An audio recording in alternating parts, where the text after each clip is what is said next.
Nesse momento, irmão, nós vamos abrir a Bíblia. Vamos estudar a história registrada em João, capítulo 9. João 9, a partir do verso 1. Diz assim: caminhando Jesus viu um homem cego de nascença. E os seus discípulos perguntaram: Mestre, quem pecou, este ou seu pai, ou seus pais, para que ele nascesse cego? Jesus respondeu: nem ele pecou, nem seus pais, mas foi para que se manifeste nele as obras de Deus. É necessário que façamos as obras daquele que me enviou enquanto é dia. A noite vem, quando ninguém pode trabalhar. Amém? Aqui está o primeiro versículo, da noite. Vocês deixem aberto aí em João, e a gente vai continuar a leitura aí. Esse homem era cego de nascença, ele nasceu cego. E os discípulos de Jesus, eles perguntaram a Cristo por que ele tinha nascido cego. Você alguma vez já quis fazer alguma pergunta a Deus? Por que alguma coisa acontece e você não entende? Muitas perguntas podem ser respondidas na Bíblia. Quando você busca em Deus, em oração, Deus lhe mostra. Mas existem muitas pessoas que elas procuram responder às perguntas de acordo com o próprio entendimento delas. Era exatamente os líderes religiosos da época aí, Eles diziam assim: não, esse rapaz aí, ele cometeu algum pecado. E algumas pessoas diziam assim: não foi ele, foram os seus pais. Eles tinham a compreensão que era o seguinte, que todo problema de saúde que havia é porque havia o que por trás? O pecado. De alguma forma o pecado tinha provocado aquilo ali. Isso é certo ou não? O que vocês acham? Algumas pessoas dizem assim: não, Jesus não ensinou isso. E se você for prestar atenção bem na Bíblia, a Bíblia ensina isso. Diz que o pecado, ele produz doença.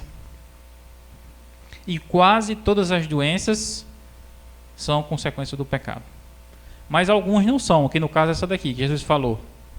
Essa doença do cego não era por causa do pecado. Essa doença era por quê? Ele fala lá. Para quê? Para que se manifeste as obras de Deus. São casos, são exceções essas situações, entendeu? Em que alguma pessoa sofre algo para que manifeste ali a glória de Deus, a obra de Deus na vida da pessoa. Porque a grande maioria das doenças no mundo são exatamente consequência do pecado. Aí você diz: não, isso aí era o Velho Testamento, Jesus não ensinou assim. Não, o próprio Jesus disse isso. Se você ler aí João 5, verso 14, veja bem o que Jesus falou aí, João 5, 14. Deixa marcado aí. Volta só um pouquinho. João 5, 14. Viu aí? Isso aí foi um paralítico que Jesus curou. Ele curou o paralítico e encontrou o paralítico novamente. Se você está curado, estou feliz. Pronto. O que você deve fazer agora? Não peque mais, para que não aconteça hoje os piores. A própria ciência explica, irmãos, que quase todas as doenças físicas, elas têm o seu paralelo com o espiritual. Basicamente, não o espiritual, mas o emocional. Como a pessoa se sente, como a pessoa está espiritualmente, vai desencadear nela saúde ou doença. Uma pessoa saudável espiritualmente, automaticamente ela será saudável fisicamente. Foi Moisés mesmo que escreveu isso. Ele disse que Deus falou para ele, acho que não me engano é número 16, e diz assim: se ouvires atentamente a voz do Senhor, guardar os seus mandamentos, seus estatutos, suas leis, nenhuma enfermidade virá sobre ti das que havia sobre os egípcios, porque eu sou o Senhor que te sara. Quando você anda em obediência às leis de Deus, o resultado é saúde. E quando a pessoa anda em desobediência a alguma das leis de Deus, o resultado é doença.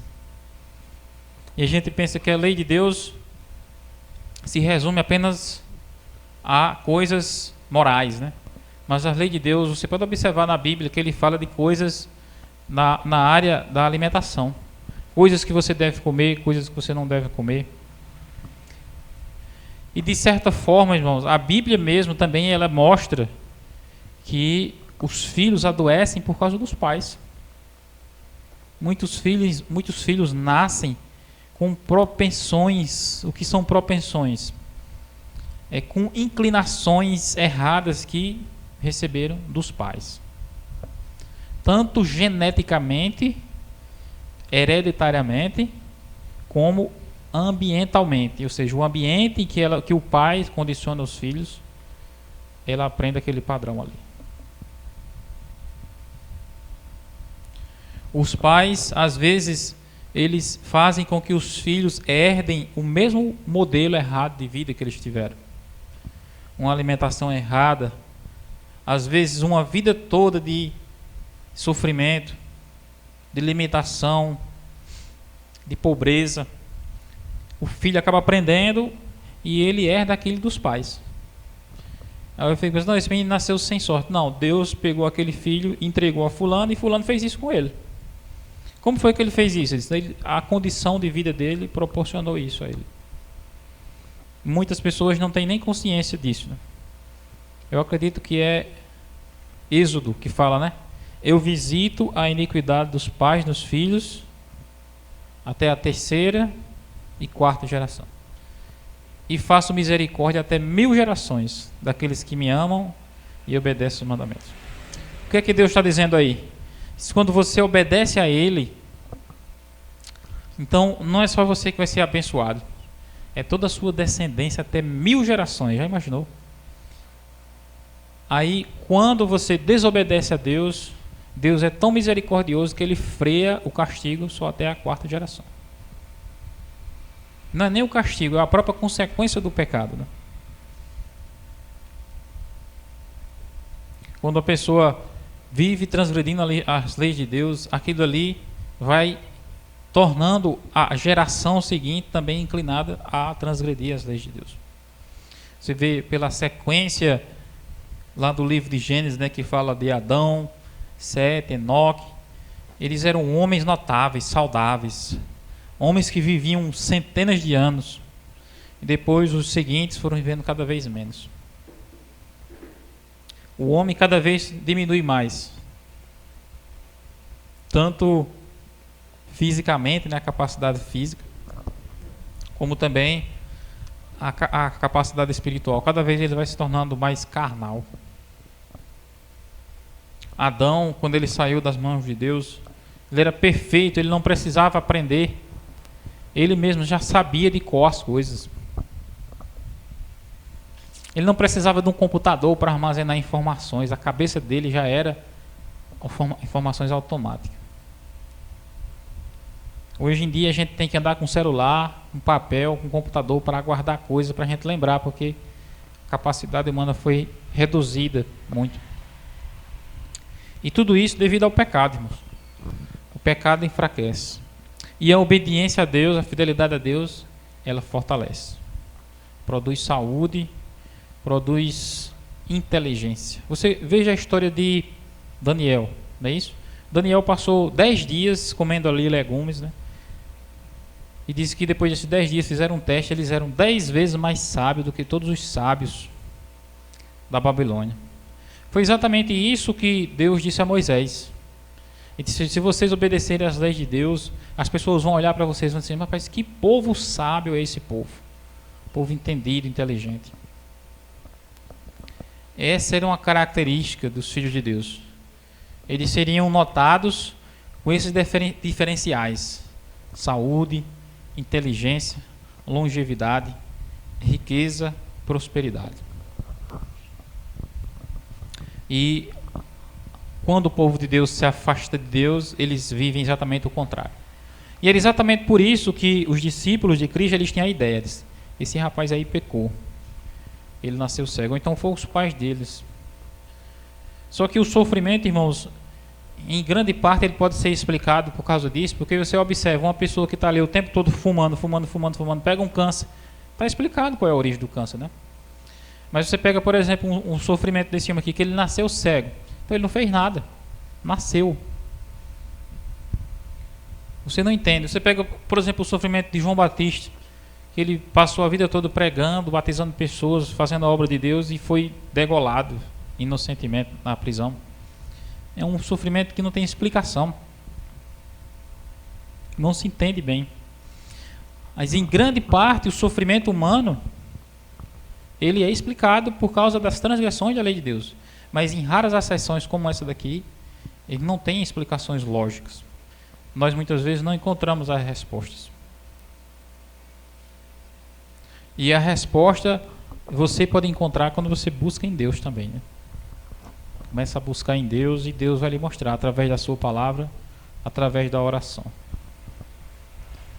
Jesus então pegou barro.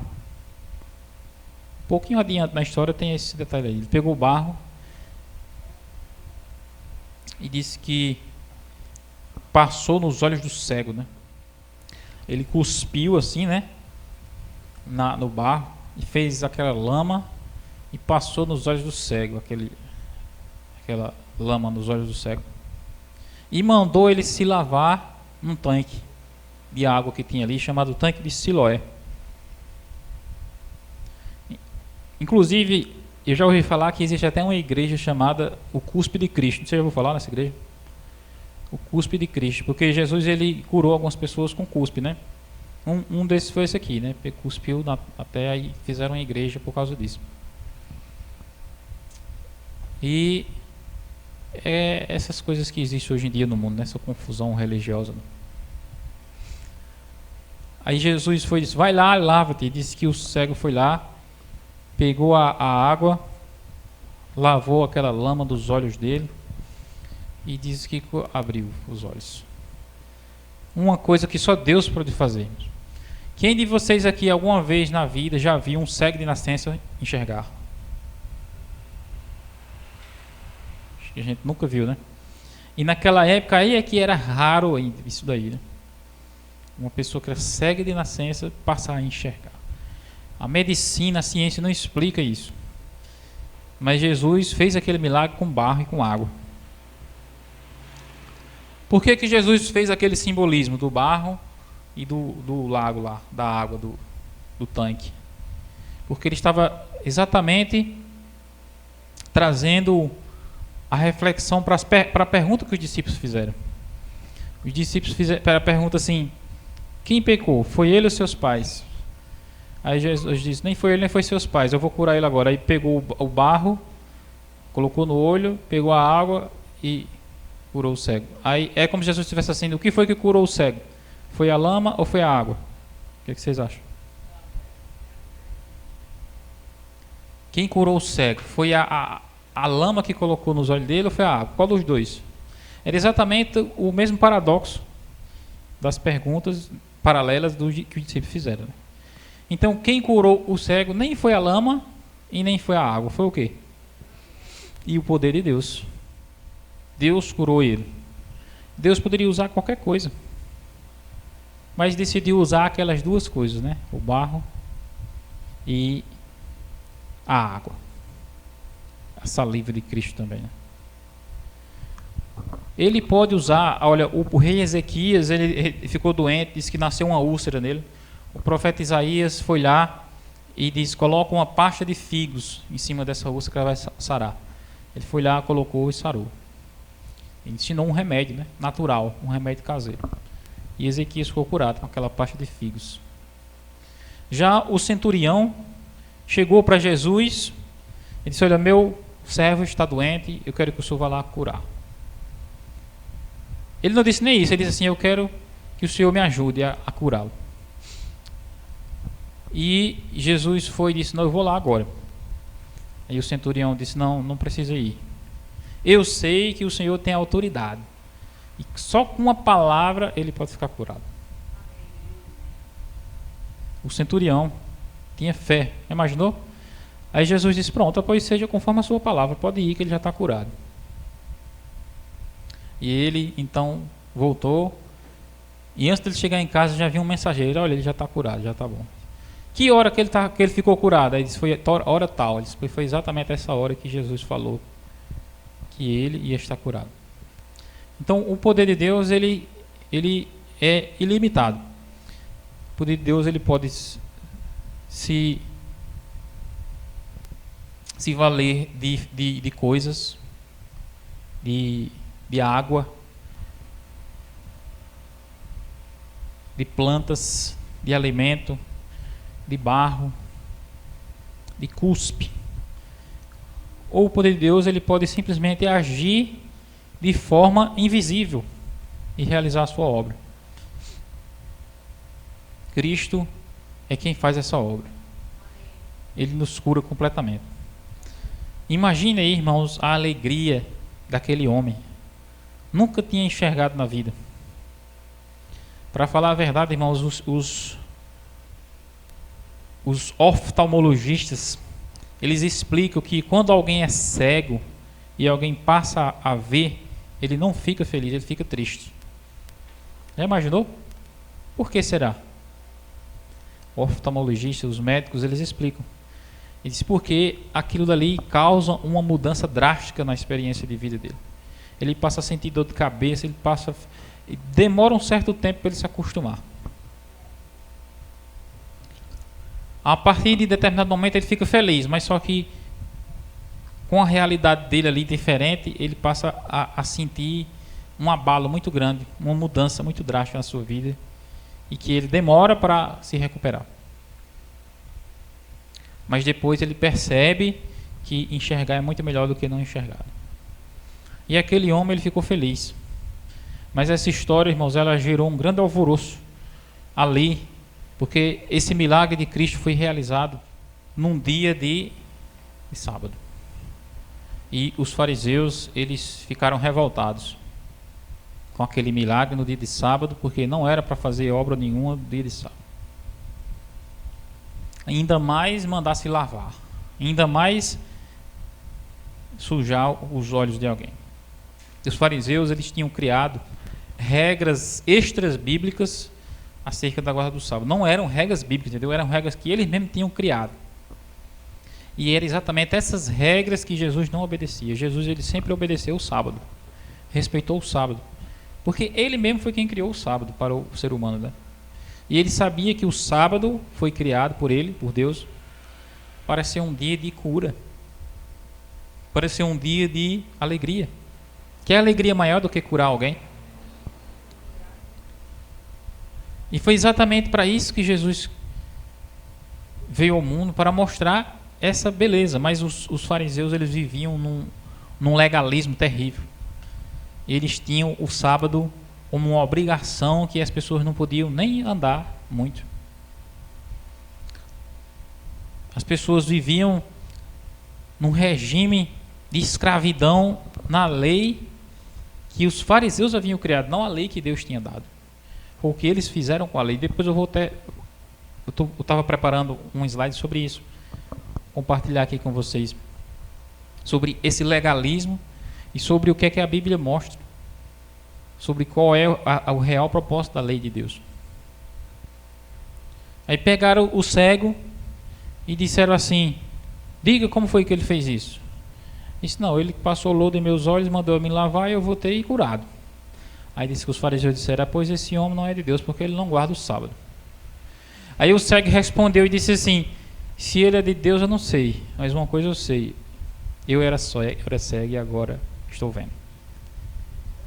Aí ele disse mais assim: desde que se ouviu que existe mundo até hoje, nunca se ouviu falar que alguém tivesse curado um cego de nascença.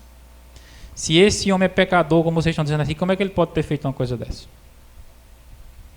Ele disse que os fariseus ficaram olhando um para o outro assim e não queriam concordar, mas o que ele estava dizendo era verdade.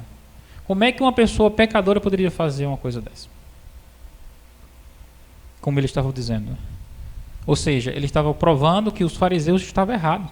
O milagre de Cristo estava exaltando a lei de Deus, exaltando o sábado, e estava mostrando a falsidade e a mentira em que vivia a religião dos judeus. E por isso eles ficaram revoltados contra Jesus, né?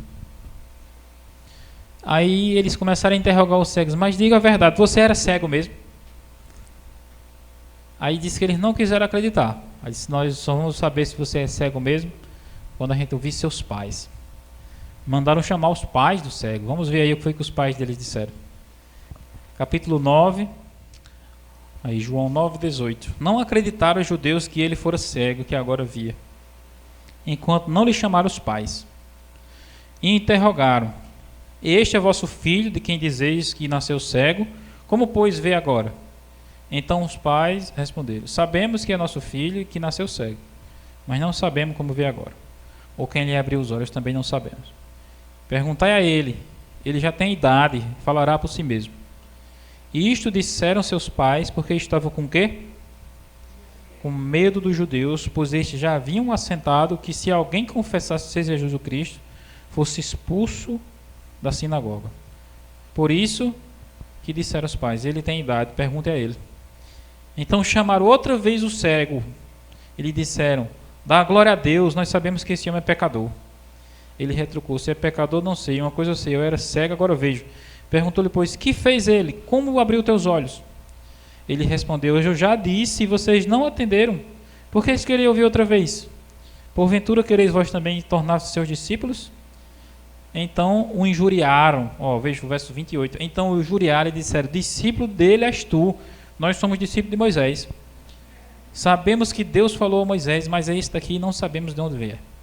Respondeu o homem: nisto é de se estranhar, que vós não sabeis de onde ele é, e contudo me abriu os olhos. Sabemos que Deus não atende a pecadores.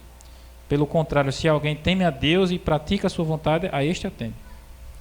Desde que há mundo jamais se ouviu que alguém tenha aberto os olhos a um cego de nascença. Se este homem não fosse de Deus, nada poderia ter feito. Mas eles retrucaram: tu és nascido todo em pecado e quer ensinar a nós? E os expulsaram. Veja bem, irmãos, o legalismo que esses homens viviam, né?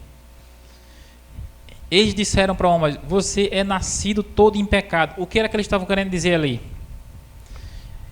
A pessoa que tinha alguma doença naquela época, a pessoa, principalmente uma doença incurável dessa, cegueira, ou lepra, qualquer coisa, ela não só era uma pessoa doente com problemas físicos, ela era uma pessoa completamente discriminada. Viu o que ele falou da pessoa? Eles disseram o quê? Que ele era o quê? Tu és nascido todo em pecado e quer ensinar a nós. Ou seja, quando eles olhavam para um cego, quando eles olhavam para um fariseu, quando eles olhavam para um paralítico, quando eles olhavam para um doente, eles olhavam uma pessoa extremamente o quê? Pecadora, tá entendendo? Uma pessoa completamente contaminada de pecado. Por isso que ela estava o quê? Doente. Então, os fariseus automaticamente eles se sentiam santos, por isso que eles eram ricos e saudáveis, e aqueles que estavam doentes e pobres é porque não tinham a santidade que eles tinham, entendeu? Eles obedeciam a Deus, e aquelas pessoas estavam ali porque não obedeciam a Deus. Ou seja, tu és nascido todo em pecado e quer ensinar a gente. Quer dizer, nós é que estamos bem, que estamos com Deus, e você que é pecador e vive aí na cegueira e quer ensinar a gente. Esse era o conceito que eles procuravam. E Jesus ele batia de frente, porque Jesus chegava exatamente para os pobres, exatamente para os doentes, exatamente para os indignos, os pecadores, e acolhia eles e erguia eles, curava eles. Então, essas obras de Jesus era uma reprovação direta ao trabalho dos judeus. Porque o trabalho dos judeus era condenar as pessoas, criticar. Uma pessoa que chegasse pedindo ajuda, eles não ajudavam por quê? Eles diziam: não, eu não vou lhe ajudar porque você está assim, porque você merece. Já imaginou? E sai de perto de mim que você está me contaminando. Imagine bem a situação das pessoas nessa época. E a mensagem de Jesus era diferente.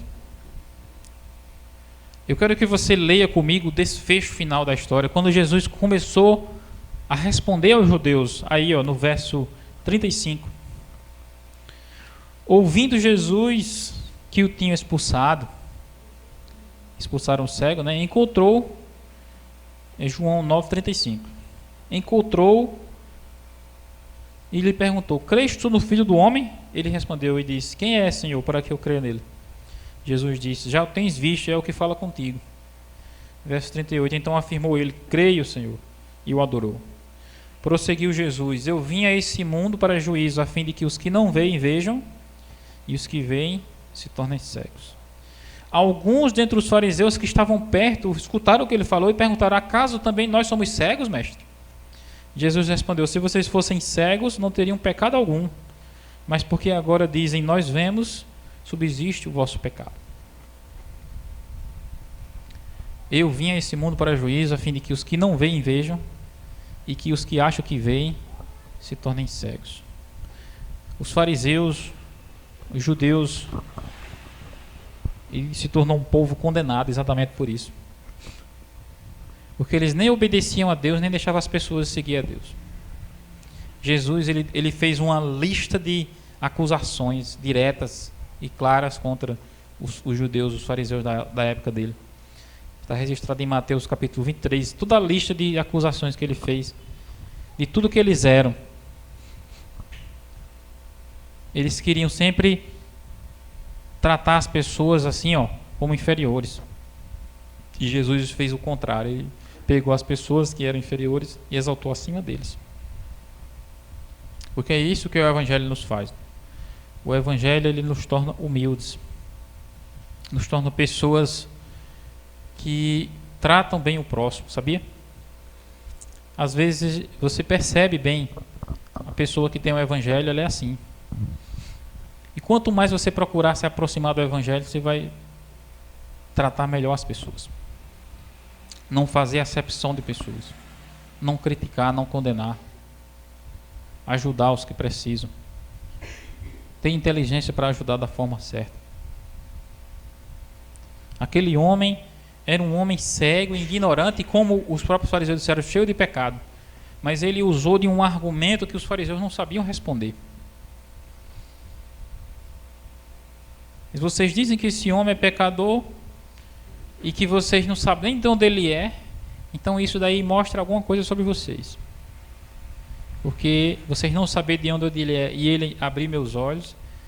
Ou seja, o que é que o cego estava dizendo? Ele disse: olha, está explicado aí. É exatamente que vocês não sabem qual é a fonte, certo? A pessoa que vem com a verdade, com a fonte verdadeira da vida, vocês não sabem nem de onde ele é. Isso daí está falando sobre vocês, mostrando quem vocês são. Jesus ele veio fazer essa obra, irmãos. E é uma obra que ele continua fazendo nos dias de hoje, usando pessoas humildes, pessoas simples, pessoas que estejam dispostas a se colocar nas mãos dele, pessoas que estejam comprometidas em amar, em obedecer a ele. O resumo dessa mensagem que eu trago para vocês, irmãos, é que Deus ele realiza obras maravilhosas em nossa vida, mas se a gente deixar, porque se a gente não obedecer a ele, não seguir a ele, não fizer o que ele pede, ele não pode realizar nada por nós. A palavra de Deus ela deve ser abraçada. Buscai, pois, em primeiro lugar o reino de Deus e a sua justiça. Todas as outras coisas vos serão acrescentadas. Isso vale para mim e vale para você e para qualquer pessoa. Principalmente para as pessoas que estão empenhadas na obra de Deus, né? O Evangelho de Deus, a palavra de Deus não pode ser de aparência. Não pode ser apenas para quem está vendo. Precisa ser na essência. Viver o Evangelho, obedecer a Deus no seu íntimo, uma coisa que só você sabe, vai gerar resultados que todos vão ver. Mas se você não obedece no íntimo, os resultados também vão se tornar aparentes. E cada vez que eu e você nós nos comprometemos em seguir a Deus de fato como Ele nos pede, isso daí só vai trazer benefício para você. Isso daí vai gerar um ambiente positivo onde você chega, na igreja, em casa, em qualquer lugar. É assim que nós devemos ser, irmãos, é assim que a gente precisa ser. Pessoas de oração, pessoas que buscam ter comunhão com Deus, pessoas que buscam vencer os seus defeitos de caráter, os seus maus hábitos, maus costumes, colocar tudo isso nas mãos de Deus e pedir que Deus transforme, Ele mude. Porque é exatamente isso que Deus faz, Ele nos transforma. Tem um versículo na Bíblia que diz que essa é a vontade de Deus, a vossa santificação. A vontade de Deus é essa, nos transformar. É o que Ele quer, ou seja, é a vontade dEle. A gente precisa somente unir a nossa vontade com a dEle. Não é? O que eu quero também é isso, você precisa querer também é isso. Querer vencer todo mundo, todo o pecado, todo o mal e obedecer a Deus. Amém? Que Deus nos abençoe.